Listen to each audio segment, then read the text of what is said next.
इससे पहले देख लो, इधर देखो, सभी बीच में डिस्टर्ब मत करना ना। ये एक ट्रायंगल है, इसका नाम है ABC। AB का मिड पॉइंट है D और AC का मिड पॉइंट है E। ठीक है, इसे हम MPT बोलते हैं। अभी मैं बताऊंगा MPT है क्या। किसी भी ट्रायंगल की टू साइड्स के मिड पॉइंट को ज्वाइन करने पर, अब मिड पॉइंट इधर भी ले सकते हो आप, जहाँ आपकी इच्छा करें। D यहाँ लिख दीजिए, ठीक है, मैं यहाँ लिख रहा हूँ D is the mid point of side AB या AB, आपको पता है वो साइड है। Same to same EB mid point किसका है? AC।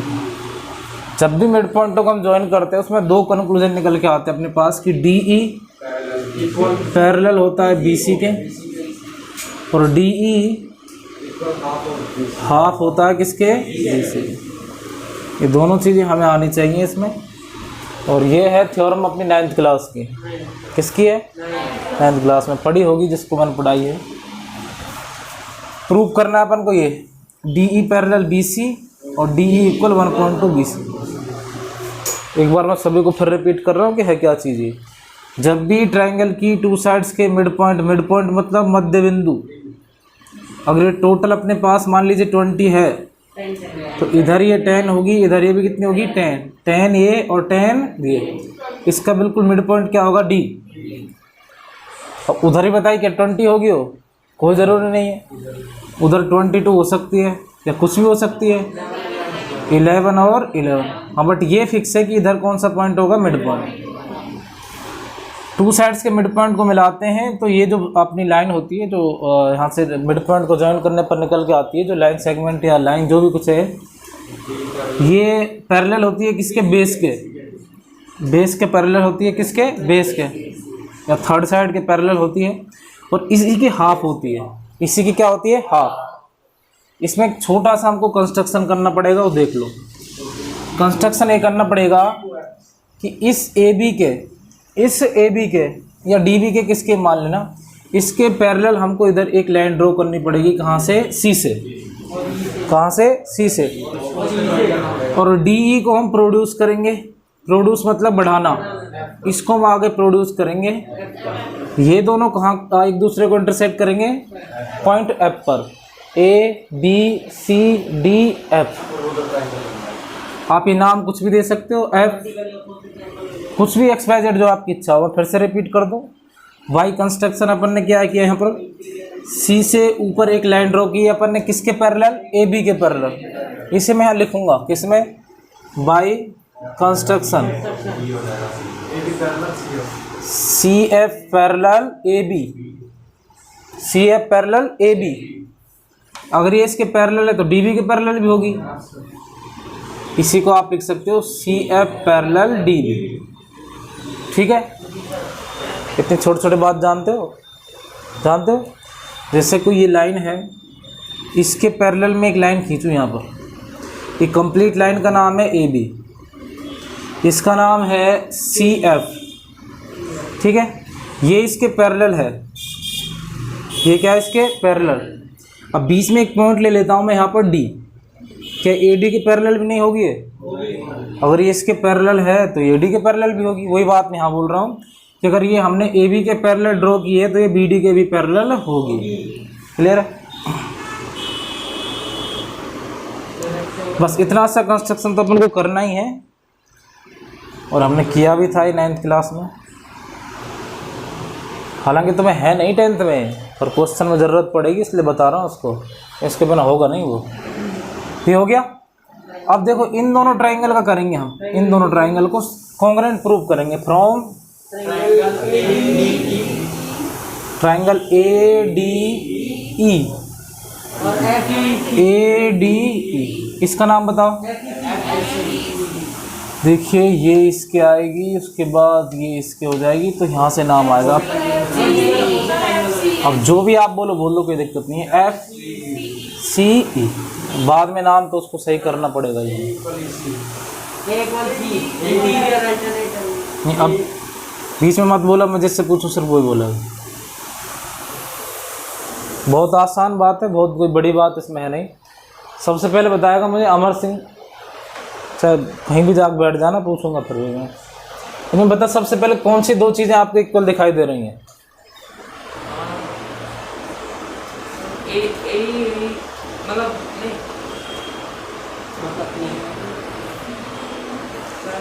हाँ भाभी का ये दो ट्रायंगल अपने पास, एक ट्रायंगल तो ये है,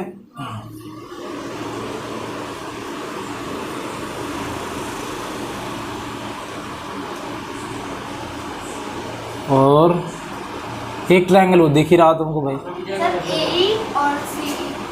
ए ई और सी ई। अब रीजन बताओ क्यों?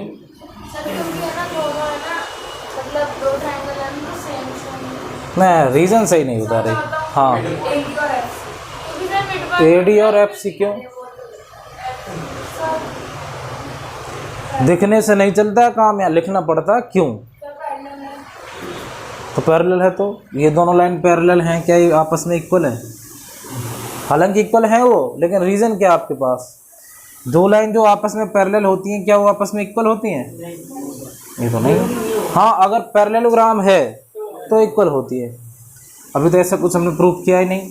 हाँ भाई काजोल, बिल्कुल ये इक्वल हैं ये दोनों, बस मुझे ये बता दो कि क्यों।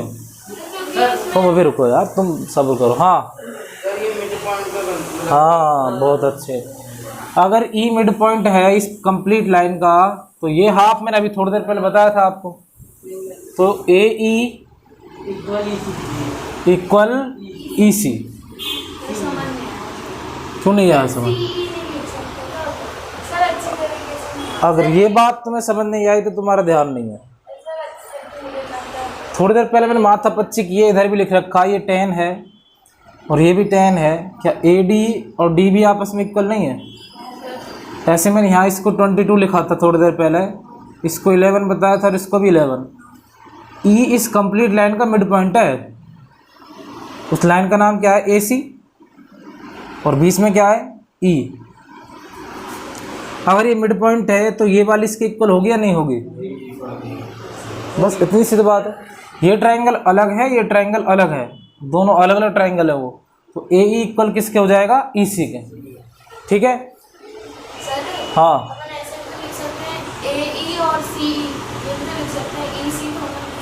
हाँ ए ई और सी लिख सकते हैं, ये तो कोई बड़ी बात नहीं है, ये मैं पहले बोल चुका हूँ। आप नाम चाहे नाम कैसे भी लिख दो, नाम से कोई दिक्कत नहीं है। ए ई इक्वल सी लिख दो, चाहे ए ई इक्वल ई सी लिख दो, चाहे ई ए इक्वल कैसे भी लिख दो नाम, बट ये लिखना ज़रूरी है कि E is the mid point of A C. ये लिखना ज़रूरी है, इसके बिना काम नहीं चलेगा ना। दूसरी बात बताओ क्या होगी? तुम नीचे रखो हाथ। हाँ, तुम्हारे पास तो तब आऊँगा जब मेरे कहीं जवाब नहीं आएगा। हाँ हाँ, चलो बता दिया आपने, मुझे रीज़न बता दो क्यों। तो वही बात आ गई फिर से, पैरेलल है तो इक्वल थोड़ी है।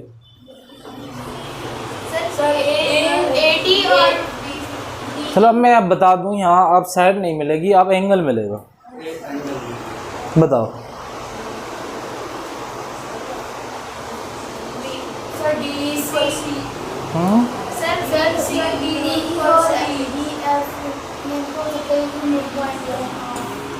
ये वाली हाँ, डी ई और ये नहीं, ये अभी नहीं, D E equal D E equal C E. ये कहाँ से हो जाएगी? ये तो पहले हो चुका उसका, ये नहीं। चलो अब मैं अपने पर ही आ रहा हूँ। देखिए, हाँ तुम बताओ आराम से। AED और वो कॉमन वाला वर्टिकल एंगल होता है। हाँ, AED और SEC, ये एंगल और ये एंगल आपस में कैसे होंगे? इक्वल। आप देख नहीं रहे, थोड़ा देखो गौर से उसको। इसका नाम क्या होगा? AED इक्वल हो जाएगा FEC, वर्टिकली ऑपोजिट एंगल। मैंने बोल दिया एंगल आएगा अभी। अब जैसे कोई अभी बोल रहा था DE = CE, कौन बोल रहा था वो? मुस्कान बोल रही थी। हाँ, ये पहले हम कर चुके हैं ना। अब DE = CE, चलो अब मान लेता हूँ मैं, है तो रीजन क्या है? रीजन मिड पॉइंट क्या है? तो E मिड पॉइंट इसका है, कोई इस वाले का मिड पॉइंट थोड़ी हो, इसका मिड पॉइंट थोड़ी हो, इसका मिड पॉइंट थोड़ी हो। मिड पॉइंट किसका है? इसका। वो तो AC का। किसका है? AC का। इसका मिड पॉइंट थोड़ी है भाई वो। आप बिल्कुल बोलो बीच में, तभी सीखेंगे। गलती करो फिर ही सही होंगी गलतियाँ। हाँ, DE और EF बताइए, रीजन बताओ। E ये कहाँ लिखा है? हमने बोला था कि मैंने इसको इसके बाई कंस्ट्रक्शन के यहाँ CF पैरेलल AB एक लाइन ड्रॉ कर दी है ना। उसके बाद मैंने DE को प्रोड्यूस कर दिया, बोले तो इसको बढ़ा दिया, सिर्फ इतना बोला था।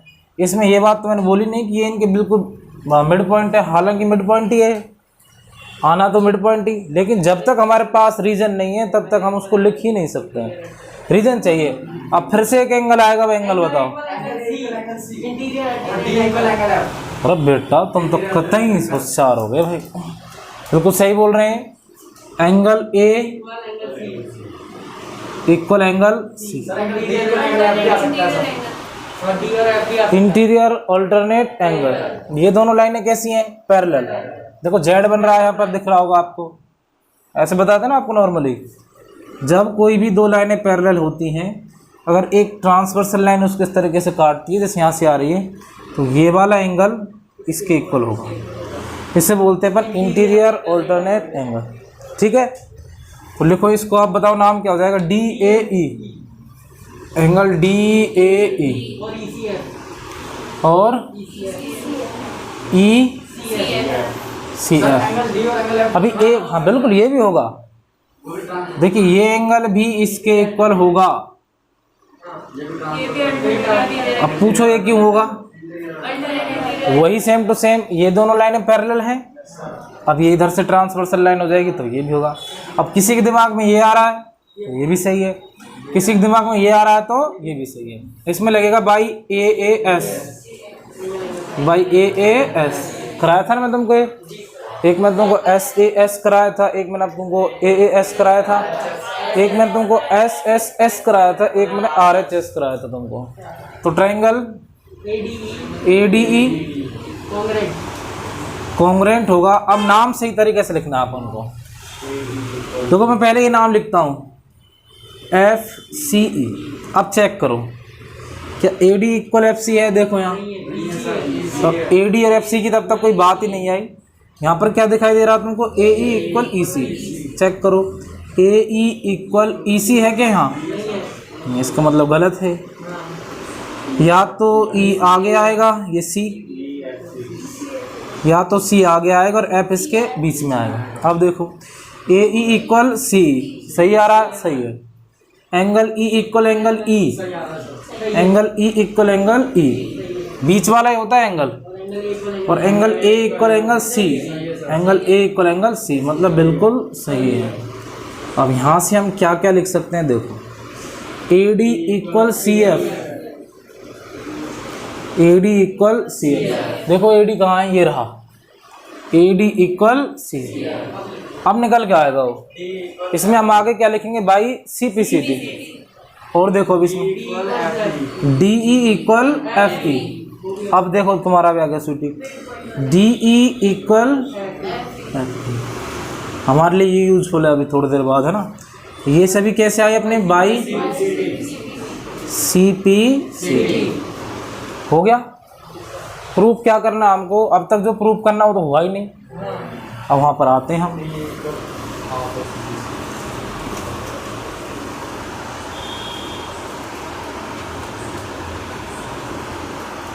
तुम्हें पता पैरेललोग्राम कैसे प्रूफ करते हैं हम? 9th क्लास में क्वाड्रिलेटरल स्पेशल एक चैप्टर था, अगर किया हो तो। चलो मैं यहीं से बताता हूँ तुमको। मान लीजिए एक साइड है और एक साइड है, दोनों कैसी हैं? पैरेलल है।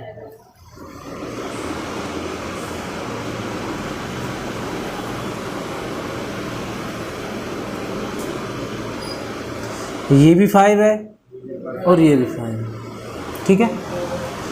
यहाँ से मैंने इसको ज्वाइन कर दिया और यहाँ से मैंने इसको ज्वाइन कर दिया। ये एंगल मान लो मेरा आ गया, यहाँ पर मैं मान लेता हूँ इसको अप्रोक्स 80 मान लेता हूँ मैं इसको। कितना है? 80। बताओ ये कितना होगा? 100। अगर पैरेललोग्राम है तो यही होगा। अब जैसे इसको मैं आगे बढ़ाऊंगा, गौर करना यहाँ पर बहुत ज़्यादा ढंग से, मैं जैसे इसको आगे बढ़ाऊंगा इस नीचे वाली लाइन को आगे खिसकाऊंगा, क्या ये आगे नहीं खिसकेगी? और क्या ये एंगल आगे नहीं खिसकेगा? जितना ये एंगल आगे खिसकेगा उतना ही वो एंगल आगे खिसकेगा, खिसकेगा ना। बोले तो एक पैरेललोग्राम के अंदर आपको क्या करना होता है, अगर आप ऑपोजिट साइड को इक्वल प्रूव कर दो और ऑलरेडी अगर वो दोनों पैरेलल हैं, जब भी एक पैरेललोग्राम आपको प्रूव करना हो तो ये कंडीशन आपको आनी चाहिए कि ऑपोजिट साइड को आप क्या प्रूव कर दो? इक्वल, और पैरेलल वो ऑलरेडी है, तो उस क्वाड्रिलेटर को तुम ऑटोमेटिक क्या बोल दोगे? एक पैरेललोग्राम। अब देखो ये दोनों साइड है, मैंने तभी यहाँ पर यूज़ किया था ये वाला CF पैरेलल DB यूज़ किया है ना, तो इसलिए यूज़ किया कि ये दोनों पैरेलल तो हैं ही, ये दोनों पैरेलल तो हैं ही, इनको बस हमें क्या प्रूव करना है? इक्वल। और जैसे ही इक्वल प्रूफ हो जाएंगे हमारा काम तमाम हो जाएगा तुरंत की तुरंत। चलो दूसरा, अगर यहाँ से तुम्हें नहीं आता है, हाँ एक अपने यहाँ से आएगा यूजफुल पॉइंट आएगा जो, अगर इस कंप्लीट को मैं एक पैरेललोग्राम प्रूव कर देता हूँ, इस कंप्लीट को मैं क्या प्रूव कर दूँ? एक पैरेललोग्राम। तो जैसे ये पैरेललोग्राम प्रूफ होगा तो ये BC किसके इक्वल हो जाएगा? DF के इक्वल हो जाएगा। BC इक्वल हो जाएगा DF के। अब बोल हो ही नहीं रहे जिनको कुछ पता नहीं है कि पैरेललोग्राम में होता क्या है। अगर पैरेललोग्राम की तुम्हें सभी बातें आती है तो तुम बोलोगे, और बोलोगे नहीं तो सुन भेड़े रहकर ऐसे ही सुनते जाना, लेना देना कुछ नहीं है। थोड़े बहुत चैप्टर हैं, चैप्टर में निकल रहा था मुँह से, उनको पढ़ के बस पास हो जाना, बाकी ज्योमेट्री नहीं हो पाएगी तुमसे फिर, अगर ये MPT नहीं हो रही तो तुमसे। फिर से बोल रहा हूँ, बेसिक बातें आपको आनी चाहिए। पैरेललोग्राम के अंदर होता क्या है, एक ऊपर से बता रहा हूँ। एक तो इनकी ऑपोजिट साइड्स कैसी होती हैं? पैरेलल, साथ ही आपस में होती हैं इक्वल। कैसी होती हैं? इक्वल। अब मुझे इसको करना है ना प्रूफ, तो मैं क्या करूँगा इसमें, इसको मैं पैरेललोग्राम प्रूफ करूँगा, अभी थोड़ी देर में करने वाला हूँ, कर दूँगा। चलो यहीं से तुम मुझे बता दो, क्या तुम्हें दिखाई दे गया कि हमारा DB इक्वल CF आ गया? इतने में ही आ गया मेरा। झूठी हाँ मत भरना, मैं पूछूंगा अभी। आ चुका है? तुम मत बोलो यार, तुम मत बोलो, क्यों? तुम्हें मैं करा चुका हूँ पहले से, तुमसे मैं लास्ट में पूछूंगा। हाँ बताओ। हाँ सर, जिसका श्योर है कि हाँ सर मैं बिल्कुल 100% श्योर हूँ, अगर मैं बताता हूँ गलत है मेरा, तो आप मेरे से 200 रुपये कलाकंद खा लेना। ये देखो 500 का, ठीक है भैया। और तुम तो पता है मुझे यार, पता होगा तुमको। चल काजल बताइए। सर क्योंकि AD इक्वल CF है और D इक्वल FE है। हाँ तो उससे प्रूव हो जाएगा। D इक्वल क्या है? FE। हाँ तो DE जो है ना, ये बताइए मुझे, DB इक्वल FC कैसे आया? DB इक्वल या CF कैसे आया? हाँ अरे नहीं, तुम समझ नहीं रहे, देखो कैसे आया। मैं समझ गया, बस मैं समझ गया। देखो तुम देख नहीं रहे, अब इसमें गलती ना मेरी ना तुम्हारी, तुम्हारी है, मेरी तो नहीं है। तुम देख नहीं रहे ढंग से इनको। अभी मैं क्या प्रूव कर दिया? AD इक्वल CF, ये ले आया। अब बहुत स्लो बता रहा हूँ मैं। AD इक्वल CF यहाँ प्रूव किया है मैंने। और सर AD BD के भी। हाँ, और थोड़ी देर पहले देखो, ये जो D है वो AD का मिड पॉइंट है ना, तो AD किसके इक्वल है? DB के। तो ये AD DB के भी तो इक्वल है, तो DB इक्वल CF होगा कि नहीं होगा? या ऐसे मान लो, अगर ये 10 है तो ये भी 10, ये 10 है तो ये 10 है ही अपना, आपस में आगे दोनों इक्वल। तो आपको देखना पड़ेगा भाई, आप नज़र नहीं मार रहे ढंग से। यहाँ पर हो गया अपने इक्वल ये, और ऑलरेडी पैरेलल तो ये थे ही। अब यहाँ से लिख दो कि DB इक्वल CF और डी बी पैरेलल क्या अपना सी एफ।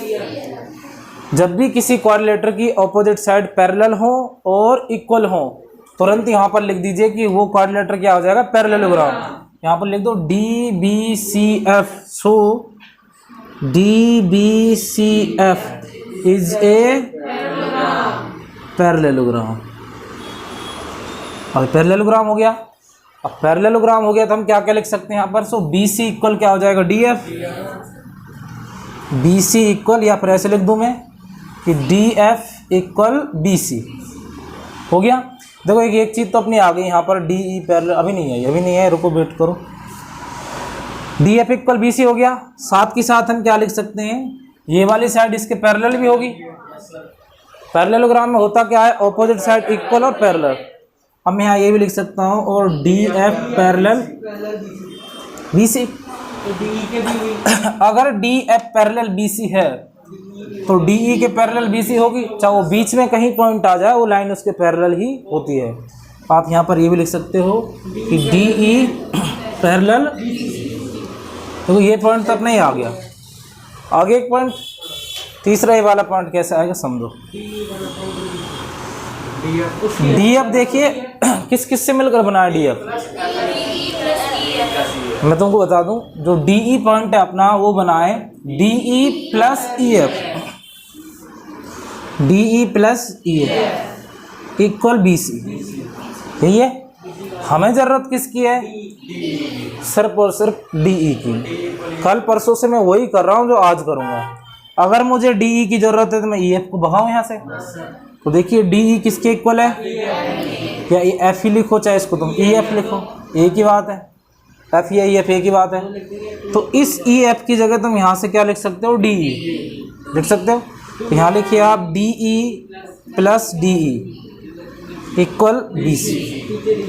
इधर लिख रहा हूँ भाई, डी कितने हो गए, 2D इक्वल, अब डी ई चला जाएगा, ये 2 चला जाएगा अपॉन में, इसको आप इधर लिख सकते हो 1/2 बी सी, या आप बी सी अपॉन 2 लिख दो, या आप 1/2 इंटू बी सी लिख दो। देखो ये भी हो गया। तो ये एमपीटी लिखनी नहीं है तुमको, ये खाली मुझे समझानी थी आपको। इसे हम बोलते हैं मिड पॉइंट थ्योरम, एमपीटी। एक तो मैं जो अभी आएगी इसी क्लास में 10th क्लास में वो आएगी बीपीटी, बेसिक प्रोपोर्शनल थ्योरम। वो इसका फूफा है, वो बहुत बड़ी है। इसमें ये भी इधर से सब कुछ भरेगा। हालांकि है इंटरेस्टिंग, वो भी बहुत मज़ेदार है ना। पहले सिमिलरिटी सीखेंगे हम, तो थोड़े बहुत बीपीटी आपको समझ में आ गई होगी, सॉरी एमपीटी। इसमें इतनी लाइन ध्यान रखना, आपकी जब भी मिड पॉइंट हो, कैसे हो मिड पॉइंट, तो मिड पॉइंट होने पर अपनी ये वाली साइड इसके होती है पैरेलल। क्या होती है, पैरेलल। और इससे ये होती है हाफ मतलब आधी। इतना ध्यान रखना है, बस वन लाइनर, इतना ध्यान रखना आपको। क्लियर। ये बात समझाने को मैंने आपके सामने ये प्रूव किया है इसको। अब इसके बाद ग्रेविटी सेंटर या सेंट्रोइड से संबंधित एक चीज़ और आपको समझनी है, मिटा दो अभी, समझ गए होंगे तुम सब। हाँ तो चलने दे इसके। हाँ, इसके बाद एक और अपने पास,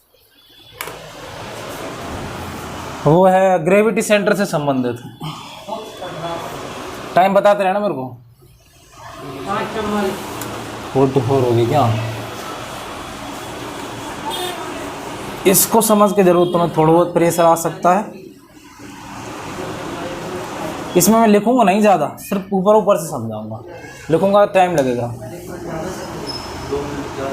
अब मैं इतनी गारंटी दे रहा हूँ तुमको, जब भी इस सवाल को तुम स्कूल में समझोगे ना, कोई तुम्हें वापस से रिपीट करा जाए तो मेरा नाम बदल देना यहाँ को तुम। इन्हीं चीज़ों को मुझे पता है, इस क्वेश्चन में 2 चीज़ काम आने वाली है मेरे, एक तो ग्रेविटी सेंटर वाली और एक, हाँ इस ग्रेविटी सेंटर में मेरे ये काम आती, कौन सी, एमपीटी। इसलिए मैंने पहले वो समझाई तुमको। अब ये तुम्हें इस क्वेश्चन में काम आएगी। देखो ये मीडियन होती है, मीडियन क्या करती है, ऑपोजिट साइड को 2 इक्वल पार्ट में डिवाइड करेगी, बोले तो बाइसेक्ट करती है। ये क्या है, एक मीडियन।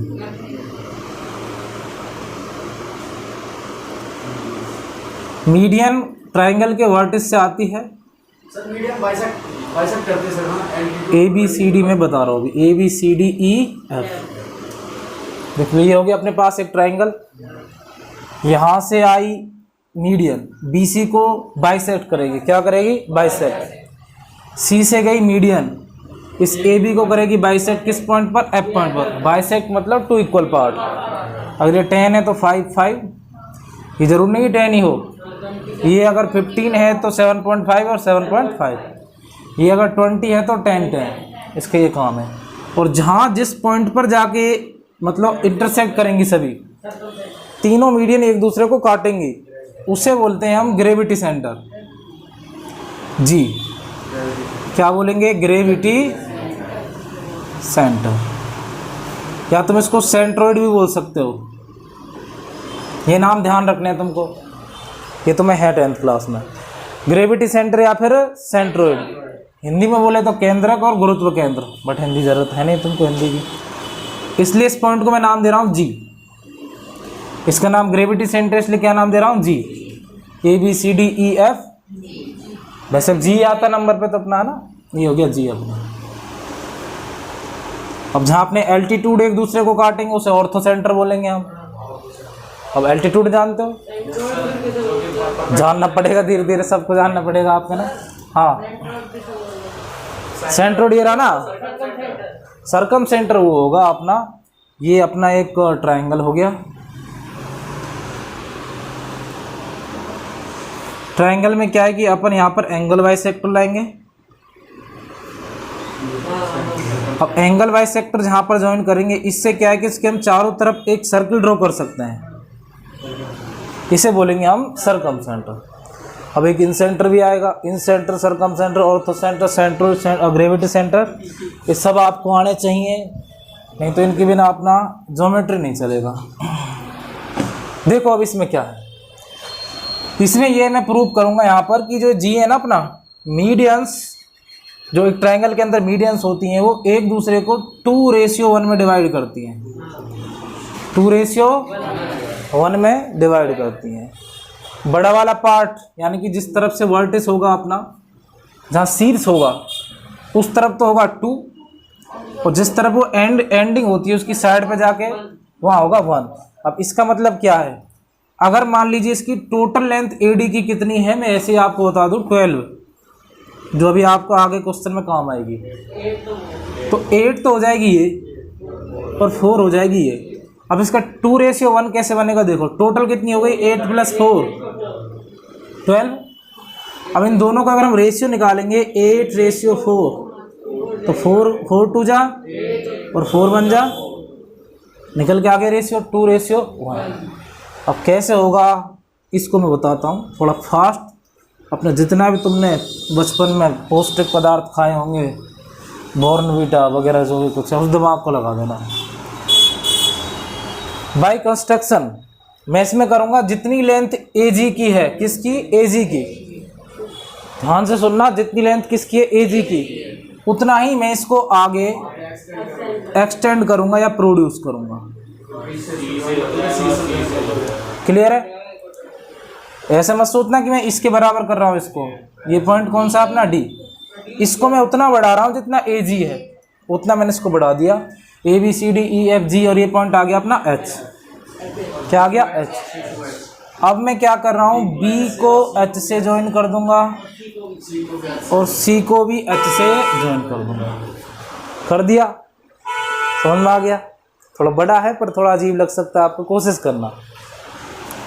हो गया अपने अपने काम। अब देखो, अब आपको सिर्फ और सिर्फ यहाँ पर ध्यान देना है। अब मैंने आपको जो अभी मिड पॉइंट थ्योरम समझाई है ना, तो उसका कुछ तो यूज होगा, मास्टर यहीं पर बावड़ाते हैं नहीं जो समझाएगा। ये मैंने इसको हाईलाइट कर दिया, सिर्फ इसी ट्रायंगल में देखना, बाकी फालतू की दुनिया की तरफ ध्यान मत देना। ट्रायंगल ABH, कौन सा ट्रायंगल, ABH। अच्छा, मीडियन आपको पता है कि सामने वाली साइड के मिड पॉइंट पर जाती है, फिक्स है। देखो इस AB का मिड पॉइंट क्या है, F। क्यों? क्योंकि CF क्या है, एक मीडियन है ना, और G मिड पॉइंट होगा ही होगा, क्योंकि इसको मैंने उतना ही बढ़ाया है जितना AG था। अगर वो अपना 5 था तो ये टोटल अपना कितना है, 5। तो जी मिड पॉइंट हुआ। इसका मतलब इस ट्राइंगल के एफ और जी दोनों मिड पॉइंट हुए ना, मिड पॉइंट हुए तो ये वाली लाइन इस बेस के पैरेलल होगी, अभी बताया था आपको मैंने, और ये इसकी हाफ भी होगी। हाफ का काम इसमें है नहीं, यहाँ सिर्फ काम किसका, पैरेलल का। अच्छा, अगर ये पैरेलल है तो आगे चाहे बेचारी कहीं तक जाए वो भी उसके कैसे होगी, पैरेलल होगी। तो यहाँ से जो अपना सी जी या जी सी है, G C parallel B H हो जाएगा, किससे, by M P T, by midpoint theorem. Clear है, नहीं आ रहा? चल इधर भी यही मैं बोलने वाला हूँ, इधर भी समझने की कोशिश करो। यही बोल रहा हूँ, पूरा ध्यान रखो, पूरा अपनी जितनी नज़रें हैं उनको खोल लो। अब देखो इस तरफ ए सी एच, सिर्फ ए सी एच में देखना, बाकी कुछ मत देखना। इसमें देखो ई क्या है अपना, ई मिड पॉइंट क्यों है, जब कोई ट्राइंगल होता है इसमें अगर मैं एक मीडियन ड्रॉ करूँगा तो मीडियन सामने वाली साइड के मिड पॉइंट पर ही जाएगी, इस पर जाएगी मिड पॉइंट। तो देखिए ये मीडियन है बी ई, तो ये ए सी का मिड पॉइंट हो गया ई, हो गया। अब इस पर गौर करो आप, ए एच पर जी मिड पॉइंट है ही, थोड़ी देर पहले बता दिया मैंने आपको। अब इस ट्राइंगल के अंदर ये दोनों मिड पॉइंट हो गए। अगर ये दोनों मिड पॉइंट हैं तो वापस से ये इसके कैसे होगी, पैरेलल होगी। अब चाहे अगर ये यहाँ पर पैरेलल है तो आगे इसको हम बढ़ाएं तो यहाँ भी पैरेलल होगी, यानी कि बी जी पैरेलल एच सी या सी एच हो गया। अब देखो मुझे ये वाला जो ट्राइंगल क्वाड्रिलेटर था ये पैरेललोग्राम प्रूव करना था, हो गया। ये वाली साइड इसके पैरेलल और ये वाली साइड इसके पैरेलल। अगर एक क्वाड्रिलेटर के अंदर ऑपोजिट साइड्स कैसी हों, पैरेलल हों, एक दूसरे के पैरेलल हों, तो वो तुरंत ही अपना पैरेललोग्राम बन जाता है। और पैरेललोग्राम में अब यहाँ पर इक्वल करने की जरूरत नहीं है आपको, सिर्फ दो साइड पर काम कर रहे हो तो आपको इक्वल भी करना पड़ेगा और पैरेलल भी करना पड़ेगा। चारों पर अगर काम कर रहे हो आप तो चारों को आप एक दूसरे के पैरेलल प्रूव कर दो, ऑटोमेटिक क्या बन जाएगा, पैरेललोग्राम बन जाएगा। क्या बन जाएगा, पैरेललोग्राम। तो B H C G is a parallelogram, B H C G is a parallelogram. Parallelogram में डायगोनल कैसे होते बताइए, पैरेललोग्राम में डायगोनल कैसे होते हैं बोले तो diagonal are bisect each other in a parallelogram. एक पैरेललोग्राम के अंदर जो डायगोनल होते हैं वो एक दूसरे को बाइसेक्ट करते हैं। बाइसेक्ट का मतलब ये वाला पार्ट इसके ऊपर और ऊपर वाला पार्ट इसके ऊपर, होगा कि नहीं होगा। मुझे प्रूव करना था, क्या प्रूव करना था कि ये वाला पार्ट ए जी रेशियो, ढंग से देखो, A G ratio G D, G H नहीं, A G ratio G D, ये तो मैंने कंस्ट्रक्शन से किया बाहर का। इनको मुझे प्रूव करना है 2:1। क्या प्रूव करना है, 2:1। अब देखो तुमको जो मैंने बात सिखाई इस पर थोड़ा गौर कर लो। अब ये दोनों इक्वल है और ये टोटल जी एच किसके इक्वल है, ए जी के, कंस्ट्रक्शन से किया था मैंने।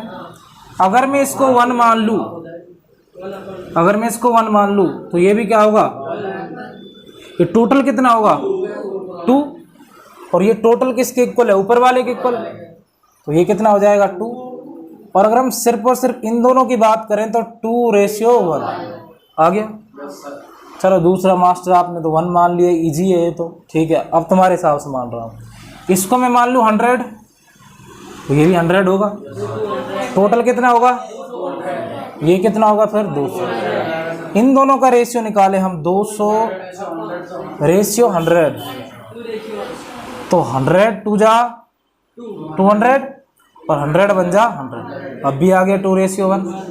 अब किसी को लगता है नहीं साहब मन नहीं भरा हमारा, तो अब इनको एक काम करना, पॉइंटों में मान लेना कुछ भी, जैसे 5.6.3627165 ऐसे करके फिर उनको प्लस करना, फिर उसका ऊपर वाला लिखना, फिर उनका रेशियो निकाल लेना, फिर भी कितना आएगा 2:1। चलो एक और मान लेता हूँ, इसको मान लो 20 और ये भी क्या होगा 20। इसको माने नहीं है तो होगा ही 20 फिर भाई, ये इसके इक्वल है ना, डायगोनल बाइसेक्ट कर रहे हैं। इसको पैरेललोग्राम प्रूव करने का जो टारगेट था यही तो था, ताकि ये दोनों क्या आ जाए अपने पास बाइसेक्ट। ये 20 ये 20, टोटल कितना हो गया, ये कितना हो जाएगा, इन दोनों का रेशियो निकालना है अपन को, तो बस यहाँ से और यहाँ तक, तो 40:20। फिर से देखो वही आ जाएगा, 0 से 0 कट गया, 2 2 जा और 2 1 जा, फिर से वही आ गया 2:। सीख गए इस बात को आप। अब आ जाइए क्वेश्चन नंबर 12 पर, 56। चलो मैं फास्ट कर दूंगा उसको बहुत जल्दी, अब ये तो तुम सीख ही गए यार, अब मेरे को फालतू उसमें दिमाग लगाना है ही नहीं। अब ट्रायंगल का एरिया तुम जानते होंगे 1/2 बेस इंटू हाइट, बस एक तो ये यूज करूंगा मैं, और एक थ्योरम नंबर 10.2। थ्योरम नंबर 10.2 क्या होती है कि एक्सटीरियर पॉइंट से यस अपनी जो टेंजेंट कैसी होती है, इक्वल, ये आपको आता ही है। बस अब उसको बना लो आप डायग्राम को, मुश्किल से 5-10 मिनट लूंगा उसमें।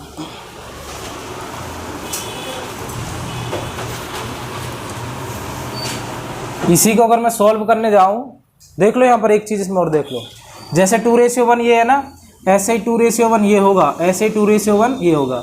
इसको भी अपन ऐसे बढ़ा सकते हैं, इधर अपन ऐसे बना सकते हैं, इसको भी हम ऐसे बढ़ा सकते हैं और इसको हम ऐसे बना सकते हैं। इस तरीके से प्रूफ होता है कंप्लीट, अगर हम इसको हम प्रूव करें तो। बट वो सिमिलरली लिख देते हैं हम उसको, कैसे लिखेंगे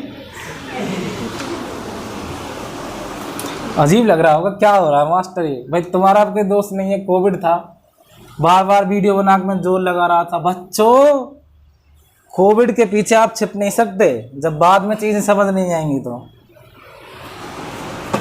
क्वेश्चन नंबर 12, और बच्चे हमारे सुन ही नहीं रहे थे।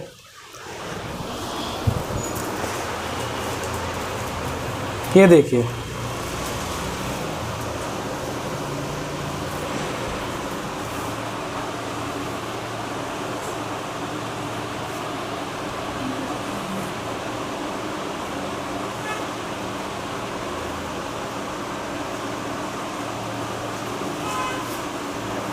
अब जल्दबाजी में कुछ ऐसा ही बन रहा है, पिलपिला सा। देख लेंगे इसको, हाँ जो भी है ठीक है ना।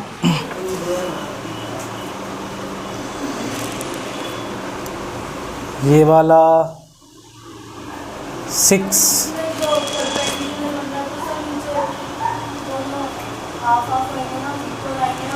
कौन से वाले,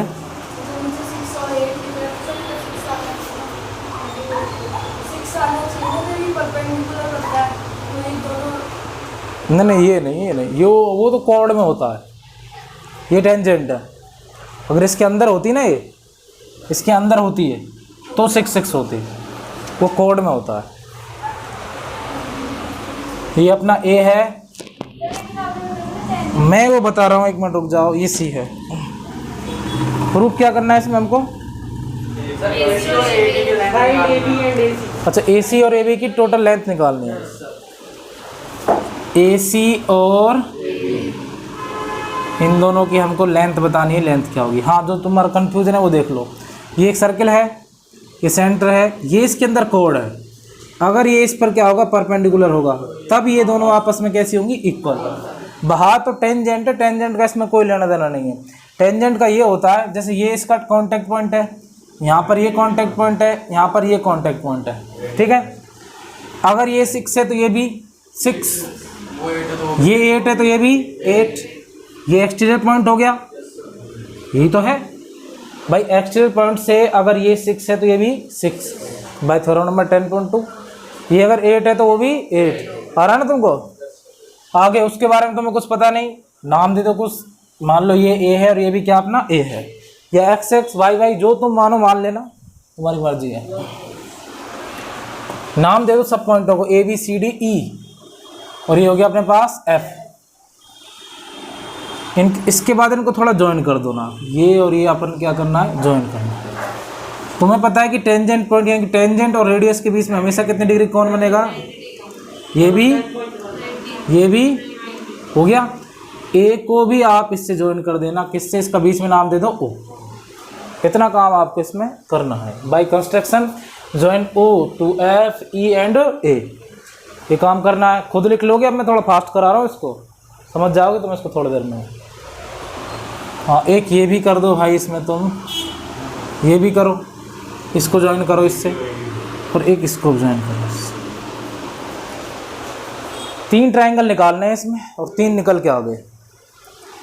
देखो कौन कौन से ट्रायंगल। पहले तो इसकी लेंथ दे रखी है ना इसमें 4 सेंटीमीटर। देखो सबसे पहले करेंगे हम इससे, इस वाले से, from triangle OCB, from triangle OCB। अगर मैं इसका एरिया निकालूं तो एरिया का फॉर्मूला क्या होगा? 1/2 इंटू बेस इंटू हाइट। ठीक है, 1/2 इंटू बेस क्या है? नो, बेस टोटल होगा। नाम तो देखो मैंने क्या लिखा है, OCB, OCB तो कंप्लीट तो आएगा उसमें, सभी देख लो यहाँ पर। OCB मतलब ये टोटल की बात कर रहा हूँ मैं, ये टोटल। तो ये टोटल बेस क्या होगा? 8 + 6 14, और हाइट तो दिख ही रही तुमको 4। हाइट हमेशा 90 डिग्री पर होती है, इस बात को अपने दिमाग में फुल सेट कर लेना। कितने डिग्री पर? 90 डिग्री पर, 28 आएगा। बिल्कुल। इसको इससे काट दो, 7 और 7 4 28 सेंटीमीटर स्क्वायर। आगे एक का, अब करेंगे अपन इसका। देखिए अगर ये 4 है तो ये भी कितना होगा? 4, क्योंकि रेडियस है और ट्रायंगल के अंदर रेडियस इक्वल होती है, रेडियस कभी छोटी बड़ी नहीं हो सकती। ये भी कितना होगा? अब करना है अपन को इसका, इसका नाम क्या होगा? BOA या AOB। लिख दो यहाँ पर, एरिया ऑफ ट्रायंगल AO। यहाँ भी आप लिख देना area of triangle OCB। Area निकाला ना मैंने, और 1/2 इंटू बेस इंटू हाइट। बताओ बेस क्या होगा? 8 + 8 मैं इस कंप्लीट की बात कर रहा हूँ, इस कंप्लीट की। तो बेस क्या हो जाएगा? 8 + 8 और हाइट क्या है? 4। ये इससे कट जाएगा 2 टाइम। ठीक है, अगर इसको आगे तुम सॉल्व करो तो आगे कैसे लिखोगे? 8 × 2 = 16 और 2 है। बहुत बढ़िया, वेरी गुड। ये हो जाएगा सेंटीमीटर स्क्वायर। हो गया। आगे अपन को सेम टू सेम ये करना है AOC से। किसका करना है? AOC। इसका एरिया निकालो, area of triangle AOC 1/2 into base into height, 1/2 into 6 + 8 into 4 और 2 यानी कि 12 + 2। ये 12 + 2 ये कैसा है पता है? हाँ, अरे ध्यान लिखने में मत रखो ज़्यादा, वीडियो आएगी वहाँ से लिख लेना इसको। ये 12 + 2 ये कहाँ से आया? अरे बता,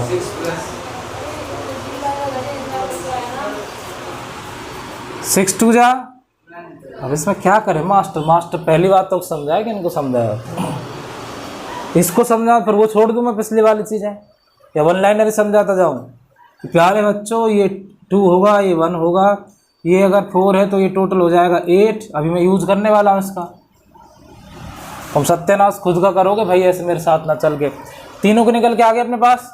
अब करेंगे हम कंप्लीट के एक साथ। अभी मैंने क्या किया था? हाफ हाफ किया सबको। एक बार तो मैंने इसका और इसका निकाल दिया, एक बार मैंने इसका और इसका निकाल दिया, एक बार इसका और इसका। इन सभी का अगर मैं टोटल कर दूं तो इस टोटल ट्रायंगल के एरिया के इक्वल होगा, सबका सम होगा ना। तो इसको मैं ऐसे लिख दूंगा यहाँ पर कि एरिया ऑफ ट्रायंगल्स, इसमें लिखा हुआ ऐसे जो यहाँ नाम लिखा मैंने OCB plus AOB plus AOC। इन सब का सम इस बड़े वाले के इक्वल होगा ना। जैसे नॉर्मली ये अपना एक सर्कल हो गया, ये इसमें कितने क्वाड्रेंट हो गए? 4 हो गए। इसमें मान लेता हूँ कि यहाँ पर अपने 20 किलो रसगुल्ले हैं, यहाँ पर भी 20 किलो रसगुल्ले हैं, और यहाँ पर 20 किलो रसगुल्ले हैं, यहाँ पर 20 किलो रसगुल्ले हैं। टोटल कितने रसगुल्ले हैं? अगर सबके रसगुल्ले निकालने सबको प्लस ही तो करेंगे हम, और सभी का प्लस किसके इक्वल आएगा? बड़े वाले के इक्वल आएगा। कंप्लीट के इक्वल ही तो आएगा ये। वही चीज़ तो मैं कर रहा हूँ यहाँ पर कि इन तीनों छोटे छोटे भाइयों का एरिया इस बड़े वाले के इक्वल होगा। तो यहाँ पर लिख दो area of triangle A B C इस कंप्लीट के सम के इक्वल इन सब का होना चाहिए, यही होगा। तो अब लिखो सबका। देखो OCB का क्या है 28, इसका क्या है कहाँ गया, ये रहा 16 + 2 है, ये रहा ना 16 + 2 है, 8 लिख दूँ कैसे, +12 + 2 ये सेंटीमीटर स्क्वायर आएगा सबके पीछे ना इक्वल। अब बड़े वाले का क्या होगा, वही होगा 1/2 बेस इंटू हाइट। अब बताइए मुझे इसका बेस क्या है, इसका बेस ये रहा 14, कोई एक्स्ट्रा अपनी तरफ से कोई चीज़ नहीं ला रहा मैं, और इसकी हाइट ये होगी कंप्लीट, यही होगी। देखो अगर ये 4 है तो रेशियो मैंने अभी आपको समझाया था क्यों और कैसे, सुन लो भाई। ये सभी मीडियन होंगी, क्या होंगी मीडियन। ये इधर से आ रही है, या देखिए ये इधर से आ रही है, ये वाला और ये वाला इक्वल है ना। और इस तरफ से आप मान लीजिए, चलो छोड़ो आप इसको, आप फालतू की बात में कल समझाऊंगा, नहीं तो ग्रेविटी सेंटर मान लेना तुम इसको, नहीं तो अभी टाइम वैसे ही कम है, कल मैं एक्स्ट्रा चीज़ आपको समझा दूंगा इसमें। ये अगर 4 है अपना तो ये कितना हो जाएगा 8, कितना हो जाएगा 8, टोटल कितना हो जाएगा वो,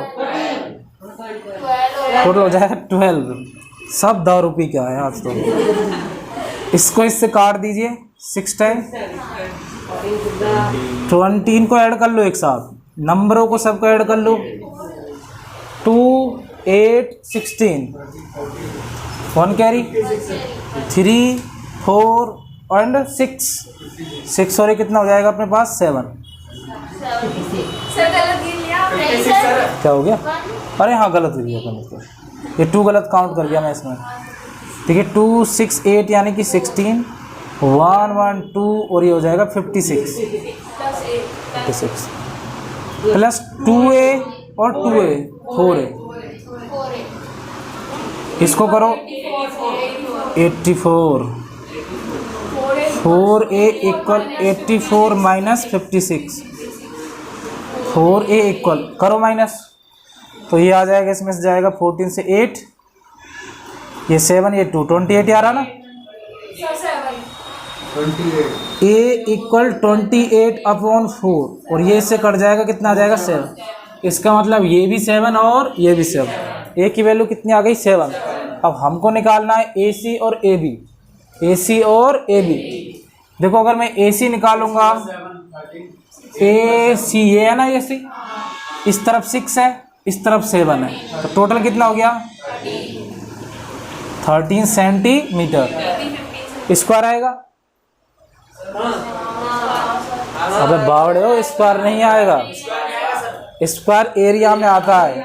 जब पर्टिकुलर किसी लेंथ के बारे में आप लिखते हो तो स्क्वायर कैसे आ जाएगा, क्या 13 ऐसे और ऐसे 13 थोड़े ही हो, स्क्वायर वो एरिया में आता है ना। मैं तुमसे पूछूंगा बार बार ऐसी बात नहीं। इस तरफ क्या अपना AB, ये 7 ये 8, तो आपको पता है 8 2 16, एक माइनस करो कितना आ जाएगा 15 सेंटीमीटर। ये दोनों आंसर हैं, पीछे आंसर चेक करो और क्वेश्चन खत्म। Question number 12। हाँ वीडियो डाल दूंगा मैं, इसमें देख लेना ज़रा। हाँ हाँ हाँ पूछ, क्या पूछना है। सर ये पता नहीं क्या नाम तो पता नहीं, 9 सर ये ऊपर है सर अंदर। हाँ हाँ सर जो आपने कंसीडर में मैच को लिखना पड़ेगा, हाइपोटेन्यूज वाले को लगाया किसमें, ऊपर बन रहा है सर इधर पास वाला। इसमें हाइपोटेनस से करूँगा तो बहुत बड़ा बन जाएगा ये। सर लग सकता है बिल्कुल हीरोन्स फार्मूला लग सकता है, बहुत कुछ लग सकता है इसमें, उससे बड़े बन जाएंगे। रूट है